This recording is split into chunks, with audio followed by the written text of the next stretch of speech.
اعوذ باللہ من الشیطان اللعین الرجیم بسم اللہ الرحمن الرحیم الحمد للہ رب العالمین الصلاة والسلام علی اشرف الانبیاء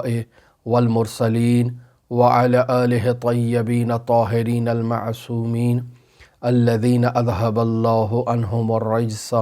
وطہرہم تطہیرا اللہم صل علی محمد وآل محمد اللہم اخرجنا من الظلمات الوہم واکرمنا بنور الفہم اللہم افتح علینا ابواب رحمتک وانشر علینا خزائن علومک برحمتک یا ارحم الراحمین۔ عزیزان محترم، آج آپ کی خدمت میں ایک نئی کتاب اور ایک نئے موضوع کا آغاز کرنا چاہتے ہیں، اور جس کا عنوان ہے عرفان اسلامی کی تلاش۔ مرحوم حضرت آیت اللہ محمد تقی مصباح یزدی نے فارسی زبان میں اس موضوع پر کچھ دروس دیے، جو بعد میں ایک کتاب کی صورت میں پبلش ہوئے، جس کا نام رکھا گیا در جستجو عرفان اسلامی۔ عزیزان محترم، اس کتاب میں یا ان دروس کے مجموعے میں عرفان اسلامی کی تعلیم نہیں ہے، یعنی عرفان اسلامی کا جو ایک مکمل کورس جسے کہا جائے وہ اس میں نہیں بیان کیا گیا۔ وہ ہم آپ کی خدمت میں رسالہ لب لباب جو بیان کر چکے، تو وہاں ہم نے عرض کیا تھا کہ عرفان اسلامی کا جو مطالب ہیں اس کا ایک شارٹ کورس اگر آپ کرنا چاہیں تو رسالہ لب اللباب جو مرحوم مفسر عظیم الشان قرآن علامہ محمد حسین طباطبائی کے دروس کا مجموعہ ہے، جسے آیت اللہ سید محمد حسین حسینیہ طہرانی نے تحریر کیا۔ اس میں سیر و سلوک اور عرفان اسلامی کے تمام مضامین کو خلاصہ طور پر وہاں پیش کیا گیا ہے اور اچھی انداز میں پیش کیا گیا ہے۔ لیکن یہاں ان دروس میں آیت اللہ مصباح عرفان اسلامی کی تلاش کرنا چاہتے ہیں، یعنی ایسے افراد جو عرفان اسلامی کے بارے میں نہیں جانتے اور ان کے ذہن میں عرفان اسلامی سے متعلق بہت سے سوالات ہیں، تو آیت اللہ مصباح یزدی نہایت ہی خوبصورت انداز میں مرحلہ بمرحلہ انسان کو فطری طور پر رہنمائی کرتے ہوئے عرفان اسلامی کی طرف لے کر جا رہے ہیں۔ اور اس کتاب کی ٹوٹل 5 فصلیں ہیں کہ جن میں مختلف موضوعات کو آیت اللہ مصباح یزدی نے بیان کیا اور مختلف عناوین کو بیان کیا جو قابل بیان ہیں، یعنی جن عناوین کو بیان ہونا چاہیے، چونکہ ہمارے ذہنوں میں ان عناوین سے متعلق جو سوالات ہیں وہ ممکن ہے سوالات اس رسالہ لب لباب میں ان سوالات کا جواب تو دیا گیا ہو، لیکن بس اوقات بحث کے تسلسل میں جب مطالب بیان ہوتے ہیں یا ایک نقطے کو بیان کیا جاتا ہے تو انسان کی ذہن اس نقطے کی طرف توجہ نہیں کرتی ہے، غفلت کا شکار ہو جاتی ہے۔ لیکن یہاں اس نقطے کو باقاعدہ ایک ٹائٹل دے کر اس کو بیان کیا گیا ہے اور اس نقطے کو سمجھانے کی کوشش کی گئی ہے۔ لہٰذا اس اعتبار سے دیکھا جائے تو یہ عرفان اسلامی کی شناخت سے متعلق، عرفان اسلامی کے تعارف سے متعلق ایک اچھی کتاب ہے۔ یعنی ابتدائی سطح پر اگر کوئی شخص عرفان اسلامی کو پہچاننا چاہتا ہے یا عرفان اسلامی کے بارے میں معلومات حاصل کرنا چاہتا ہے تو یہ کتاب در واقع عرفان اسلامی کی ایک واضح تصویر کو انسان کے سامنے پیش کرتی ہے۔ لہٰذا اس اعتبار سے اس کتاب کا انتخاب کیا گیا کہ اس کے مضامین کو آپ کی خدمت میں بیان کیا جائے، در واقع ان افراد کے لیے کہ جو آغاز میں عرفان اسلامی کے متعلق کچھ معلومات حاصل کرنا چاہتے ہیں مقدماتی سطح پر، ان کے ذہنوں میں کچھ سوالات ہیں، وہ ان سوالات کا جواب چاہتے ہیں، تو اس سلسلے میں یہ کتاب نہایت ہی بہتر موضوع اور مناسب ہے کہ وہ ان دروس کو سنیں۔ نہایت ہی سلیس انداز میں، نہایت ہی سادہ انداز میں مرحوم آیت اللہ مصباح یزدی نے ان مطالب کو بیان کیا، اور میں آیت اللہ مصباح یزدی کے تعارف میں آپ کی خدمت میں بیان کرتا چلوں کہ مرحوم آیت اللہ مصباح یزدی حوزہ علمیہ قم المقدسہ کی ایک نہایت ہی گراں قدر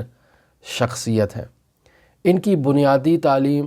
اور مرحلہ اجتہاد تک انہوں نے اپنی تمام تعلیم گویا کہ قم المقدسہ میں ہی حاصل کی ہے۔ 1 سال کے لیے نجف اشرف عراق تشریف لے گئے تھے اور پھر اس کے بعد واپس تشریف لے آئے۔ یقینی بات ہے کہ آیت اللہ مصباح یزدی جب نجف اشرف گئے ہوں گے تو انہیں اس بات کا احساس ہوا ہوگا کہ وہ تمام نایاب شخصیات، گراں قدر شخصیات جن سے مجھے استفادہ کرنا چاہیے وہ تو قم میں موجود ہیں، لہٰذا وہ نجف اشرف 1 سال سے زائد عرصہ قیام پذیر نہیں رہے۔ آیت اللہ مصباح یزدی نے 8 سال مرحوم امام خمینی رحمۃ اللہ علیہ کے دروس سے استفادہ کیا ہے، 15 سال مرحوم آیت اللہ شیخ محمد تقی بہجت فومنی کے دروس سے استفادہ کیا ہے،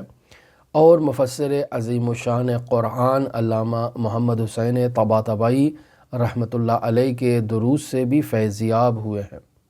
تو آپ دیکھیں تو سب سے زیادہ وقت آیت اللہ مصباح یزدی نے مرحوم آیت اللہ شیخ محمد تقی بہجت سے استفادہ کیا۔ 15 سال کا عرصہ کو معمولی عرصہ نہیں ہے۔ مرحوم آیت اللہ بہجت بھی آیت اللہ مصباح یزدی کو ایک خاص نگاہ سے دیکھتے تھے، ان کا خاص احترام کرتے تھے، ان پر خاص توجہ کرتے تھے، چونکہ آیت اللہ بہجت کو ان کی شخصیت کے بارے میں علم تھا کہ یہ واقعاً ایک نابغہ شخصیت ہیں اور ان کا مستقبل روشن ہے۔ کسی نے حوزہ علمیہ قم کے اساتید نے یعنی مرحوم آیت اللہ بہجت سے درس اخلاق کا تقاضا کیا کہ آپ ہمارے لیے درس اخلاق دیں، اور اگر آپ درس اخلاق نہیں دے سکتے تو پھر کسی ایسے مورد اعتماد شخص کا تعارف کروائیں کہ ہم اس کے پاس جا کر درس اخلاق ان سے لیا کریں۔ تو ایسے میں آیت اللہ بہجت نے کہا کہ آپ محمد تقی مصباح یزدی سے استفادہ کریں اور ان سے جا کر تقاضا کریں کہ وہ آپ کے لیے درس اخلاق دیں، اور میں بھی ان سے سفارش کروں گا اور ان سے کہوں گا کہ وہ آپ کے لیے ایک درس اخلاق کا برنامہ رکھیں۔ یعنی آیت اللہ بہجت کے نزدیک آیت اللہ مصباح یزدی اس قابل تھے کہ وہ اساتید حوزہ علمیہ قم کے لیے درس اخلاق دیا کریں، اور پھر یہ درس اخلاق آغاز ہوا اور سالوں یہ درس اخلاق جاری رہا، اور اس درس اخلاق کے مضامین پر مشتمل بھی مختلف کتابیں مرحوم آیت اللہ مصباح یزدی کی ٹیم کی جانب سے پبلش ہو چکی ہیں۔ مفسر عظیم الشان قرآن علامہ محمد حسین طباطبائی رحمۃ اللہ علیہ سے جب آیت اللہ مصباح یزدی کے بارے میں سوال کیا گیا تو اسی کتاب کے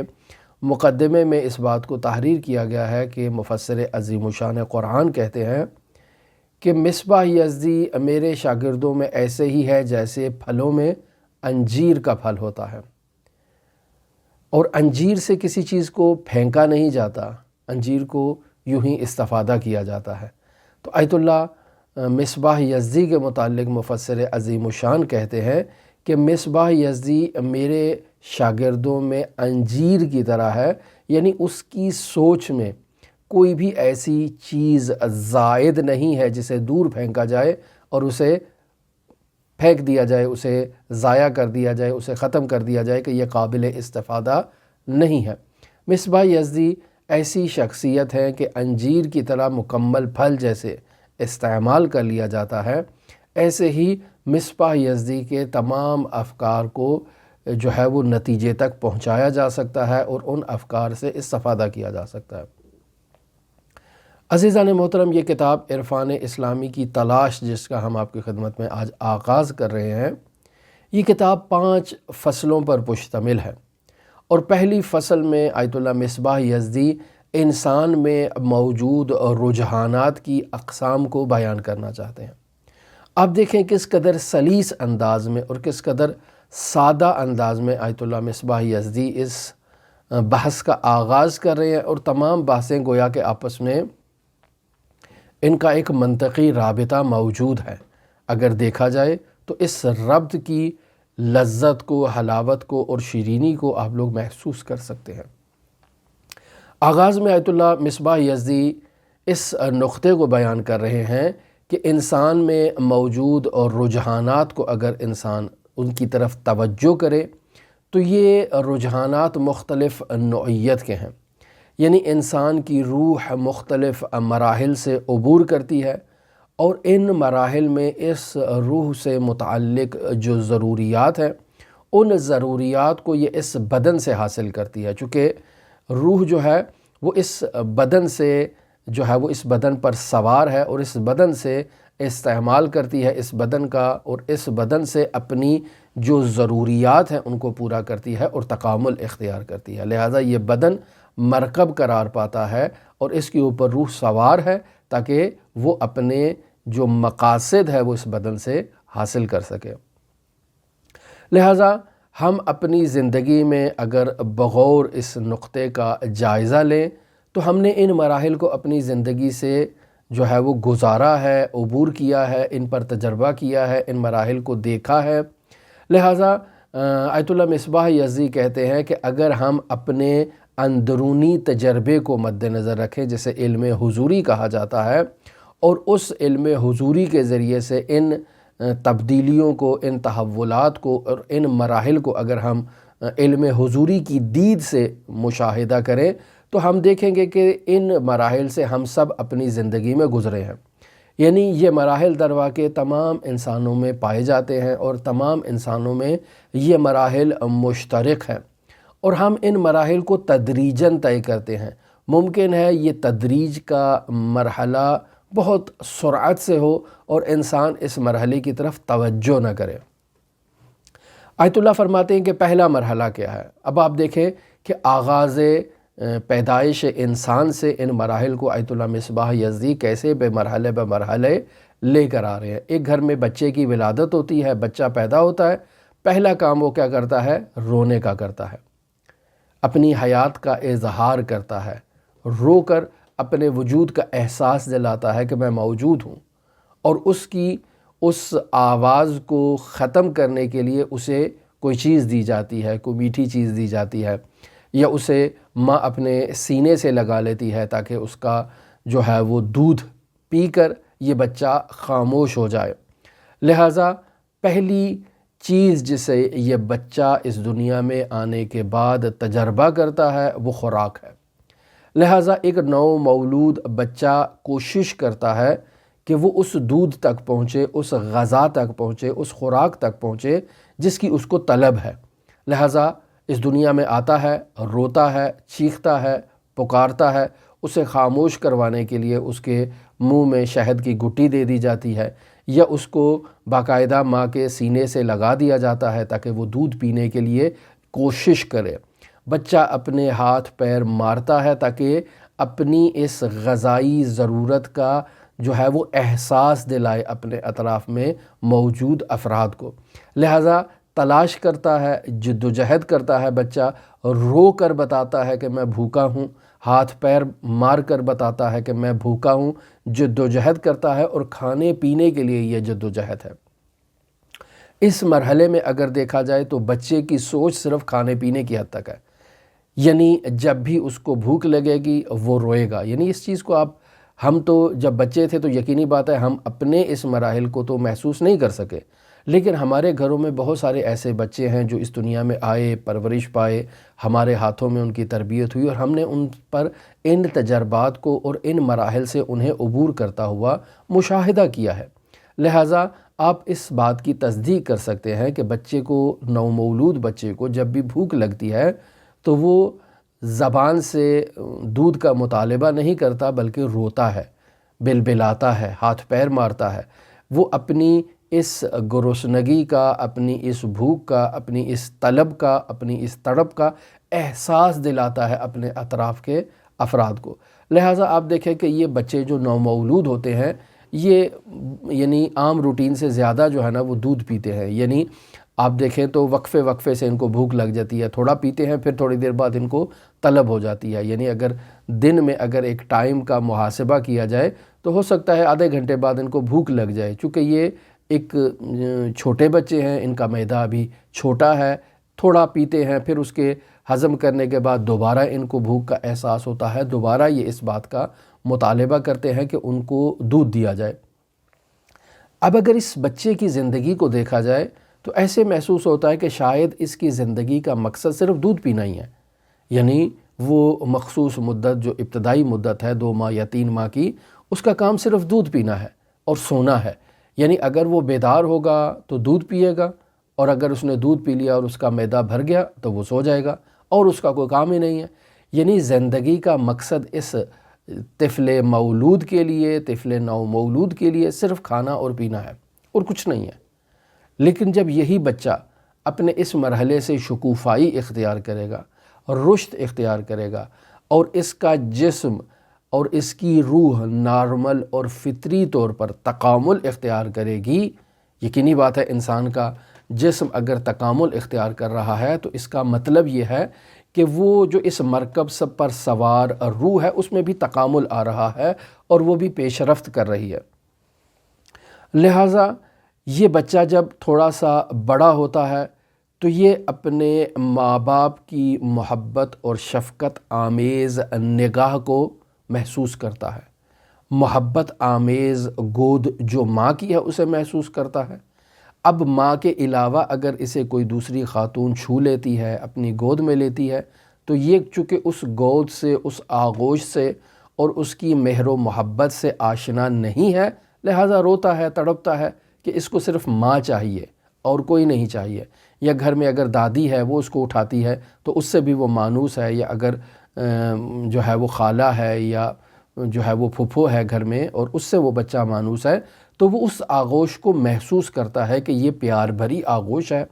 محبت سے لبریز آغوش ہے۔ لہٰذا انہی عزیز و اقارب جن سے وہ مانوس ہے ان کی آغوش میں چلا جاتا ہے اور ان کی آغوش میں جا کر خاموش ہو جاتا ہے۔ لیکن اگر کوئی اجنبی خاتون جو باہر سے آئی ہے ملنے کے لیے گھر میں اور اسے اس بچے سے محبت کا احساس ہوا ہے، وہ اس کو اٹھاتی ہے تو بچہ روتا ہے، اس کے پاس خاموش نہیں ہوتا چونکہ اس سے مانوس نہیں ہے۔ لہٰذا اس مرحلے میں آ کر یہ بچہ محبت کی جو آغوش ہے، جو گود ہے، اس کو محسوس کرتا ہے، محبت بھری نگاہوں کو محسوس کرتا ہے، محبت بھرے انداز شفقت کو محسوس کرتا ہے۔ اور اگر کوئی اس بچے پر غضبناک ہوتا ہے تو بچہ اس غضب کو بھی محسوس کرتا ہے۔ حتیٰ والدین جو اس بچے کے والدین ہیں، اگر وہ اس بچے پر غصہ کریں تو آپ دیکھیں یہ بچہ روئے گا اور بلبلائے گا اور چیخے گا اور دھاڑے مارے گا۔ حالانکہ چھوٹا بچہ ہے، ابھی نومولود ہے، زیادہ اس کو وقت نہیں ہوا ہے، تازہ ہی اس نے آنکھیں کھولی ہیں، تازہ ہی اس کے احساسات نے کام کرنا شروع کیا ہے، لیکن یہ اس انداز غضب کو محسوس کرتا ہے۔ اس غضب کے انداز میں اگر کوئی اسے آغوش میں لیتا ہے، اپنی گود میں لیتا ہے، تو یہ بچہ اس چیز کو محسوس کرتا ہے کہ مجھے کسی نے غضبناک انداز میں اپنے ہاتھوں سے چھوا ہے۔ لہٰذا بچہ اپنے رد عمل کا اظہار کرے گا۔ یہ مرحلہ دوسرا مرحلہ ہے۔ اب اگر تیسرے مرحلے کی طرف جائیں تو بچہ مزید نشو و نما اختیار کر کے تھوڑا بڑا ہو چکا ہے۔ اس مرحلے میں یہ بچہ کھیل کود سے آشنائی اختیار کرتا ہے، یعنی اس کو ماں باپ جو ہے وہ کھلونے لا کر دیتے ہیں، اس کے جھولے کے اوپر کوئی ایسے جھومر سے لگا دیتے ہیں جو آواز دیتے ہیں، گھومتے رہتے ہیں، بچہ ان کی طرف متوجہ ہوتا ہے، ان سے مانوس ہوتا ہے، ان کو اپنے ہاتھ میں پکڑنے کی کوشش کرتا ہے، یا ہاتھ میں کوئی ایسی چیز پکڑا دیتے ہیں بچے کے کہ جب وہ اپنے ہاتھوں کو حرکت دے تو وہ چیز بھی اس کے چونکہ ہاتھ میں موجود ہے وہ بھی حرکت کرے گی، آواز دے گی، تو بچہ اس کی طرف متوجہ ہوگا۔ یہ کھیل و کود سے آشنائی کا ابتدائی مرحلہ ہے جو والدین نے اس بچے کو تعلیم دیا، اس بچے کو اس چیز کی طرف متوجہ کیا۔ اب یہ بچہ اس قدر کھیل کود کو پسند کرتا ہے کہ بس اوقات اس قدر یہ مگن ہو چکا ہے اپنی زندگی میں کھیل کود کے اندر کہ اسے اور کسی چیز کی ضرورت نہیں ہے۔ اور یہ بطور معمول آپ اس چیز کو مشاہدہ کریں گے کہ جب بچہ چلنے پھرنے کے قابل ہو جاتا ہے تب اس کی یہ کیفیت ہوتی ہے، یعنی اس قدر اس کو کھیل سے لگاؤ ہے کہ وہ کھیل رہا ہے، اس کو کھانے پینے کی کوئی ہوش نہیں ہے، کوئی فکر نہیں ہے، حتیٰ آرام کرنے کی کوئی ہوش نہیں ہے، صرف کھیلنے کا اس کو جو ہے وہ لذت اس کو محسوس کر رہا ہے۔ اور بس اوقات آپ نے ایسے بچوں کو دیکھا ہوگا کہ جو کھیل رہے ہیں لیکن چونکہ ان پر نیند کا غلبہ ہے، اس قدر نیند کی شدت ان کے وجود پر آ چکی ہے کہ وہ اپنی کھیل کو ترک کرنے کے لیے پھر بھی تیار نہیں ہیں، وہیں بیٹھے بیٹھے کھیل رہے ہیں، اچانک ایک نیند کا جھرونکا آیا اور انہوں نے اونگ لی، اور پھر اس کے بعد جب بیدار ہوئے تو دوبارہ اس کھیل میں مصروف ہو گئے، اور پھر دوبارہ ان پر نیند کا غلبہ آیا۔ یہ اس بات کا احساس دلاتی ہے اور توجہ دلاتی ہے کہ بچہ زندگی کے اس مرحلے میں کھیل کود سے اس قدر مانوس ہو چکا ہے کہ وہ اپنی خواب، اپنی خوراک، اپنی غذا، ان چیزوں پر توجہ نہیں کر رہا۔ ایسے میں ہمارے معاشرے میں کیا ہوتا ہے، ماں باپ اس کو دو لگا کر، اس کو مار کر، اس کو زبردستی سلانے کی کوشش کرتے ہیں، چونکہ ماں باپ کو اس چیز کا احساس ہے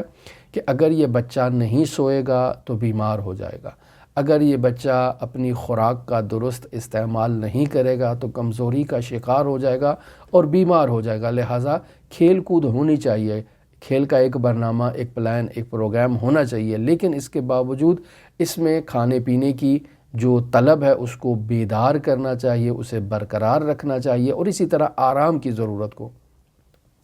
بچہ جو کھیل کود میں مصروف ہے تو کیا اب اس کو کھانے پینے کی ضرورت نہیں ہے؟ نہیں، کھانے پینے کی ضرورت ہے، چونکہ یہ اس کی بدن کی نشو و نما، رشد اور ترقی اور تعامل کے لیے نہایت اہم کردار ادا کرتی ہے، لہٰذا کھانا پینا نہایت ضروری ہے، اور یہ زندگی کے آخری لمحات تک یہ بچہ، یہ انسان، یہ نوجوان، یہ بوڑھا، اسے کھانے کی طلب ہے، کھانے کی ضرورت ہے، لیکن بسا اوقات آپ اس چیز کی طرف توجہ کر لیں کہ اس طلب کے اوپر دوسری چیزوں کا غلبہ آ جاتا ہے، یعنی انسان ایک ایسے مرحلے سے عبور کر رہا ہے کہ اس کی بھوک کے اوپر ایک دوسری چیز غالب آ چکی ہے۔ مثلا وہ اپنے کام میں اس قدر مصروف ہے، اپنے مطالعے میں اس وقت اس قدر مصروف ہے، اپنی تحقیق میں، اپنی جو آفس ورک ہے اس میں اس قدر مصروف ہے کہ اس کو کھانے کی اصلاً کھانے کا اندازہ ہی نہیں ہوا کہ کھانے کا وقت گزر چکا ہے، یا اس کا معدہ غذا کو طلب کر رہا ہے، وہ اس قدر مگن ہے اپنے کھانے میں۔ اب اس کا ہرگز یہ مطلب نہیں ہے کہ اس مرحلے پر انسان کو کھانے کی ضرورت نہیں ہے، نہیں، کھانے کی ضرورت تمام زندگی انسان کو رہتی ہے، اور اگر انسان اپنی خوراک کا خیال نہیں رکھے گا تو انسان کو اس کے نقصانات بھگتنے پڑیں گے۔ لیکن اس کے بعد اگر آپ چوتھے مرحلے کی طرف توجہ کریں جس سے انسان گزرتا ہے تو وہ انسان کی جنسی خواہشات ہیں، یعنی تکامل کے مرحلے کو اگر دیکھا جائے تو انسان تکامل کے مراحل سے عبور کرتا ہوا نارمل طریقے سے اور فطری طریقے سے، ہم نارمل اور فطری طریقے کی قید اس وجہ سے لگا رہے ہیں چونکہ آج کل یہ نظام ہمارے معاشرے میں ڈسٹرب ہو چکا ہے۔ اگر نارمل طریقے سے بچہ اپنی نشو و نما کو انجام دے اور نشو و نما کے مراحل سے عبور کرے اور فطری تقاضوں کے مطابق یہ بچہ نشو و نما پائے تو چوتھا مرحلہ اس بچے کی زندگی میں جنس مخالف کی طرف رجحان، توجہ، میلان، اس کا مرحلہ آتا ہے۔ اب اس مرحلے میں کسی تعلیم و تربیت کی بچے کو ضرورت نہیں ہے، فطری طور پر اس بچے کے جسم میں تبدیلیاں رونما ہوتی ہیں بغیر اس کے کہ اس بچے کو کوئی جو ہے وہ تعلیم دے کہ تم نے جنس مخالف کی طرف جو ہے وہ توجہ کرنی ہے، نہیں، کوئی اسے تعلیم نہ بھی دے تو اس بچے میں ایک احساس اجاگر ہوتا ہے اپنے مد مخالف جنس کو دیکھ کر، اور اس رجحان میں اس میں شدت بھی آتی ہے، لیکن آغاز میں بچے کو اس بات کا احساس نہیں ہے کہ یہ جو میں اپنے طرف مقابل جنس کی طرف جو متوجہ ہو رہا ہوں یہ کس وجہ سے متوجہ ہو رہا ہوں، کیوں جو ہے وہ جنس مخالف مجھے، اس کی کشش جو ہے وہ مجھے اپنی طرف کھینچ رہی ہے۔ بچے کو اس بات کا احساس نہیں ہوگا، کیوں؟ چونکہ نارمل انداز میں یہ تربیت پا رہا ہے، یہ فطری انداز میں تربیت پا رہا ہے، اس کو اس چیز کا احساس نہیں ہے کہ میں نے اس طرف مقابل سے جنسی تعلق قائم کرنا ہے، لیکن ایک جو ہے وہ کشش اس کو اس طرف کھینچ رہی ہے، اور اس کشش کے ساتھ ساتھ اس بچے کے جو جسمانی اعضاء ہیں ان میں بھی تبدیلی آ رہی ہے۔ یعنی آپ دیکھیں تو جیسے جیسے یہ بچہ جو ہے وہ تکامل اختیار کرتا ہے نارمل طریقے سے، تو ایک بچی ہے تو اس کے جسمانی اعضاء میں تبدیلی آئے گی، ایک بچہ ہے تو اس کے جسمانی اعضاء میں بھی تبدیلی آئے گی، اور وہ رشد کریں گے، جسمانی اعضاء ایک تکامل اختیار کریں گے، اور اسی طرح بچے کو جنس مخالف کی طرف جو ہے وہ ایک توجہ بھی آئے گی، لیکن اس کا ہرگز یہ مطلب نہیں ہے کہ یہ کوئی جنسی عمل ہے یا اس کے نتیجے میں کوئی جنسی عمل انجام پائے گا، یہ بلوغ کی علامت ہے جس کی طرف ہم اشارہ کر رہے ہیں۔ بطور معمول اگر بچیوں میں دیکھا جائے تو فقہی اعتبار سے 9 سال اور 13 سال کی مدت جو ہے وہ ایسی بیان کی گئی ہے کہ جس مدت میں یہ بچیاں طرف مقابل جنس کی طرف متوجہ ہوتی ہیں، بالغ بھی ہو جاتی ہیں، متوجہ بھی ہوتی ہیں۔ اور اگر لڑکوں میں اس غریزے کو دیکھا جائے تو یہ 15 سال سے زیادہ عمر، 15 سال سے اس کا آغاز ہوتا ہے اور آگے یہ سلسلہ جو ہے نا وہ بڑھتا ہے۔ البتہ یہ ہم نے قید لگائی تھی نارمل کی اور فطری انداز میں نشو و نما کی اور تربیت کی۔ یہ قید آیت اللہ مصباح یزدی نے اس وجہ سے لگائی ہے کہ آج کل کے ہمارے جدید معاشرے میں یہ میڈیا کا اس قدر کردار ہے، سوشل میڈیا کا اس قدر کردار ہے، ہر بچے کے ہاتھ میں موبائل ہے۔ ابھی وہ بچہ جو ہے وہ جیسے ہی معاشرے میں جو ہے وہ قدم رکھتا ہے، جیسے ہی اس کو احساس ہوتا ہے وہ موبائل کا تقاضا کرتا ہے، اور والدین اپنی جو ہے وہ مصروفیت کی خاطر یا اپنی آزادی کی خاطر یا خود سکون کی خاطر وہ موبائل بچے کے ہاتھ میں پکڑا دیتے ہیں کہ آپ بیٹا موبائل سے کھیلو، اور پھر ایسا نشہ بچے کو چڑھتا ہے کہ وہ دوبارہ اترتا نہیں ہے، اور پھر وہ اپنا موبائل یا اپنے والدہ کا ہے یا والد کا ہے وہ موبائل واپس کرنے کے لیے تیار نہیں ہے، چاہے آپ جو کچھ مرضی کر لیں۔ تو اس مرحلے میں بچہ جس کے ہاتھ میں موبائل ہے، اس کی تربیت نارمل اور فطری انداز میں نہیں ہو رہی ہے۔ اس کی تربیت کے نظام کو، جو نارمل تربیت کا نظام تھا، جو فطری تربیت کا نظام تھا، اسے اس موبائل نے ڈسٹرب کر دیا ہے۔ چونکہ موبائل نے ڈسٹرب کر دیا ہے، لہٰذا ممکن ہے کہ اس کے وجود میں جو جن سے مخالف کی طرف رجحان ہے وہ اس عمر سے پہلے ہو جائے، یعنی 9 سال سے پہلے ہو جائے، یعنی 15 سال سے پہلے ہو جائے۔ یہ ایک ڈسٹرب کرنے والا ایک نظام ہے کہ جس کی طرف والدین کو توجہ کرنی چاہیے۔ بس اگر ایک بچہ ان تمام مراحل سے جو ہم نے آپ کی خدمت میں بیان کیے، اپنی پیدائش کے آغاز سے لے کر اس چوتھے مرحلے تک، ان تمام مراحل سے اگر بچہ عبور کرتا ہے تو یہ انسان اپنی ضروریات کے مطابق اس معاشرے میں جو ہے وہ ان مراحل سے عبور کر رہا ہے، اور اس ضرورت کے پیچھے جو ہے وہ انسان کی روح کا کردار موجود ہے، اور اس کو نظر انداز نہیں کرنا چاہیے، چونکہ روح اس بدن سے جو ہے وہ استعمال کر رہی ہے اور اس بدن کو بطور مرکب یوز کر رہی ہے۔ لہٰذا انسان کے جسمانی اعضاء ان ضروریات کو محسوس کرتے ہیں، اور ان ضروریات کے پیچھے درواقع انسان کی روحانی ضروریات جو ہیں وہ پوشیدہ ہوتی ہیں، اور ان تمام ادراکات کا جو محور اور منشا قرار پاتا ہے وہ انسان کی روح ہے۔ یعنی انسان کا بدن ان ادراکات کو روح کے بغیر جو ہے وہ درک نہیں کر پائے گا اور محسوس نہیں کر پائے گا۔ پس یہ تمام مراحل جو بیان ہوئے وہ انسان کی روح سے متعلق ہیں، اور عمر کے ایک خاص حصے تک انسان جو ہے وہ نشو و نما پاتا ہے، ایک خاص دور سے گزرتا ہے، اور یہ مراحل جو بلوغ کے ہم نے آپ کی خدمت میں بیان کیے، یہ ایک خاص مرحلے تک ہوتے ہیں زندگی کے ایام میں۔ بطور مثال آپ کی خدمت میں عرض کیا جائے کہ یہ بچہ ہے ابھی جن سے مخالف کی طرف متوجہ ہوا ہے، اس مرحلے میں دیکھ لیں، یا اس مرحلے سے اگر پہلے کے مرحلے میں دیکھ لیں، کوئی جو ہے وہ اس بچے کو جن سے مخالف کی طرف توجہ میں جو لذت آتی ہے اس لذت کو بیان کرنا چاہے تو یہ بچہ اس لذت کو درک نہیں کر پائے گا۔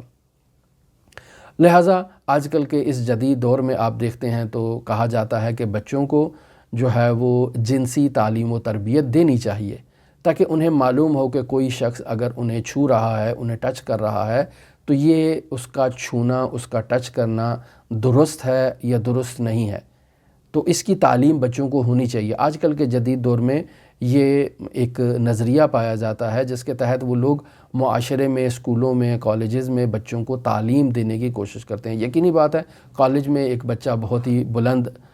عمر تک پہنچ چکا ہوتا ہے، یعنی بالکل بلوغ کے مرحلے عبور کر چکا ہوتا ہے، لیکن یہ آغاز کے مراحل سے تعلق رکھتا ہے کہ بچہ ابھی چھوٹا ہے، ابھی اسکول جانے کے قابل نہیں ہوا ہے۔ اب اسے اگر کوئی شخص